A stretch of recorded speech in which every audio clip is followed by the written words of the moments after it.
Money, for some world reason, is one of the most talked about topic in the Bible, whether you like it or not.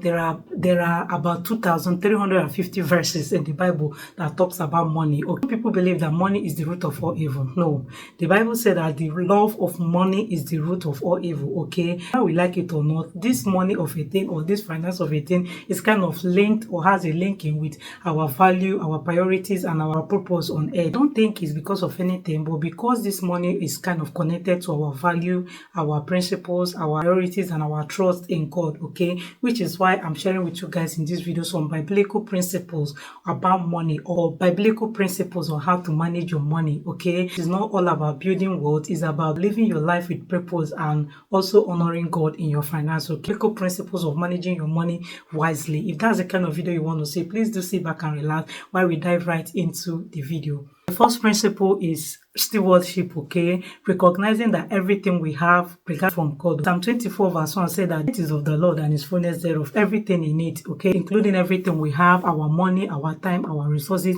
it all belongs to God, or they are all gifted to us by God. Okay, we are simply managers of all these resources that are entrusted into our hands. Okay, which is why I like to kind of offer you some personal tips. Just take out time to reflect on how you are using these resources that God entrusted into your hands. Like, are your spending habits aligning with your values and faith? Just take out your time and do some self-evaluation to find out if your spending habit is actually aligning with the thoughts and purpose of God in your life. Okay, remember, the first principle is stewardship, and the Bible verse to back it up is Psalm 24 verse 1. The earth is of the Lord and its fullness thereof. Okay.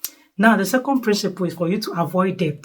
Yeah, avoid debt. Like, if you can, stay away from borrowing, like away from financial burden that will burden your heart unnecessarily. Okay, like there's Proverbs 22 verse 7 say the borrower is a slave to the lender. Yeah, because even when they're not talking about you, when they pass, you feel that, oh, they're talking about me. And sometimes you cannot even sleep well at night simply because you're owing somebody money. Okay, like, that's for people that still have conscience, because a lot of people, they owe you money, still kill you on top. Like, they've killed their conscience, they sold their soul to the devil. Okay, so Proverbs 22 verse 7 said that the borrower is a slave to the lender.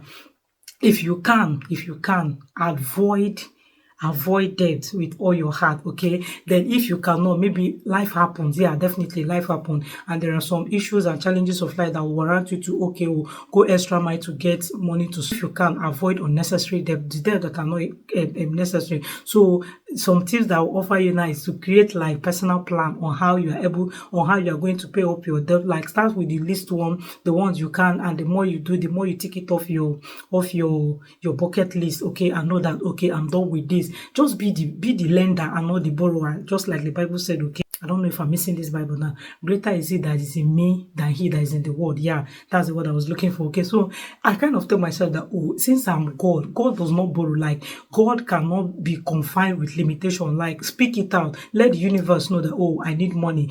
And one way or the other, the money will find you. Like, yeah, the money will find you by gifting. Okay, so before I deviate, create a plan on how to actually pay off this debt. And if you can avoid unnecessary debt. Okay, I understand that life happens, but regardless, we'll keep pushing. Okay, another biblical principle that will help you to manage your money wisely is to save for the future, save for the rainy days, save for emergencies, save for unforeseen contingencies. Okay, I think the Bible said in Proverbs 21 verse 20 that the wise store of food and olive oil. I don't know how to, like, I will look for the verse and paste it here for you guys. Okay, the Bible said in Proverbs 21 verse 20 that the rich store up wealth. Okay, so just save for rainy days, for emergencies, medical bills, like unexpected car breakdown and everything. Okay, which is why it is very necessary, even as a Christian, that you have emergency fund account where you just put the money for maybe emergencies and only what it is. Okay, like, even as you're saving there, saving is not all about holding the money and putting it somewhere. Like, I'm not going to, like, you can actually invest your emergency fund. Sharp investment that way, if something happen within the next 24 hours, you can get your money back. Okay, yeah, that one is making sense. Okay, getting money aside for long-term project, even small amount, like, it can wow you to know that the small amount that you start saving today, or maybe for emergency, and that emergency didn't happen, you can actually invest it and it can actually grow like a mustard seed. Okay, another biblical principle to manage your money wisely is giving. Yeah, generosity. Okay, giving is a form of worship. Just that sometimes people tend to misunderstand it, that oh, you are not paying tithe, you are committing sin, you are not paying tithe, you are doing this and others. People just talked about it in terms of paying tithe and other, forgetting there are other different means of giving. Now, another thing I've discovered in my study or in my quest for becoming financial free, both reading the Bible and reading the life of people that have been there, okay, is that they actually give with good intention. If you are giving with grudge in your mind, that passage of the Bible that said that give and it shall be given back to you, good measure, pressed down, shaking together, running over shall men bring under your bosom. And at the end, he said that the measure you give is the measure you receive. Okay, so if you are giving somebody, just give freely out of your mind. Even if you're not giving with the intention of receiving it back, the universe will have one way or the other of bringing the money back to you. Like, believe it or not, okay, the universe have the way of compounding other giving that you gifted out in good faith and bring it back to you. Okay, so the measure you give is the measure you receive. There are a lot of scriptures that talked about giving, like Proverbs 19:17, Psalm 37 verse 4, Luke 6:32. Is it 32 now? Luke 6:38. Yeah, give and it shall be given unto you. Praise that, shake it together. Yeah, Luke 6:38. Okay, Kai 3:10, Deuteronomy, like Leviticus. A lot of Bible verses that talked about giving. Okay, so whichever one work for you, just simple tips I want to give you guys now.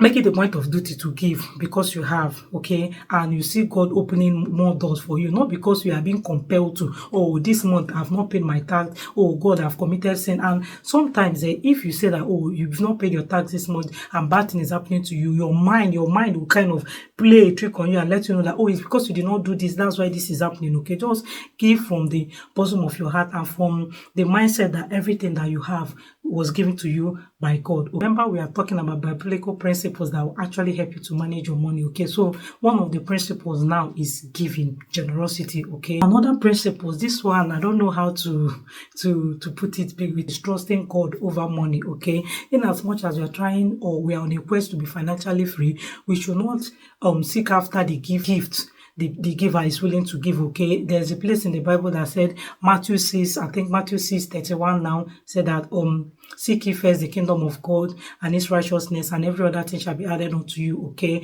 yeah, just seek God first and every other thing will align. The Bible also said that it's God that gives us the power to make wealth. So in your little ability, in your quest for making money, in your quest for trying to be financially sound, understand how this money works, just don't forget God. Okay, one of the things I want to share with you guys now is that over your finances regularly. Okay, just pray over them. I know that God is the giver, the gifter, and everything. Okay, and every good and perfect gift comes from God, in whom there is no variable of turning or shadow of darkness and everything. Okay, so the word I'm trying to say in this video is that some biblical principles that can actually guide you while you are making a baby step in your financial journey. Okay, these are the ones that I've seen so far, and I'm working with it and it's helping me, and I decided to come and share with you guys to let you know that even as I'm making like research, doing other things I'm doing to see how I can be there studying the life of these rich people that have actually gotten there, I'm also diverting my attention as well to study it from God's perspective. Okay, and some of those things that I've listed to you guys, like the list are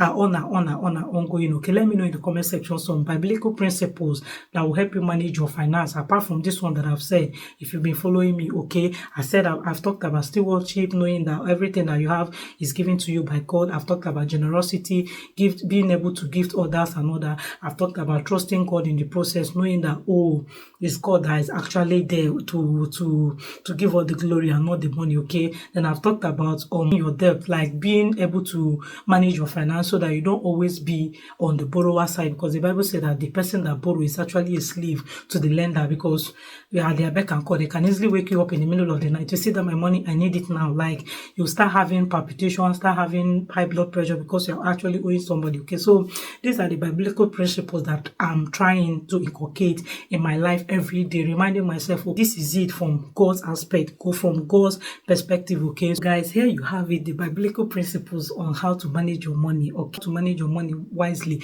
But I want to sincerely let you guys know that managing your money God's way is not always that like rosy, but it's incredibly rewarding. Okay, like the reward at the end is important. The reward at the end is fulfilling. Align your finance with biblical principle. Okay, you get to experience greater peace, greater love, greater joy, greater freedom, like everything, greater purpose. So let me know what you guys think about this video in the comment section. I love reading your comment. You guys keep the comment coming. Okay, share this video with somebody that is struggling to save, or somebody that see how they can manage their money in God's perspective. Okay, I do hope that this video will help one or two to achieve financial freedom, financial literacy.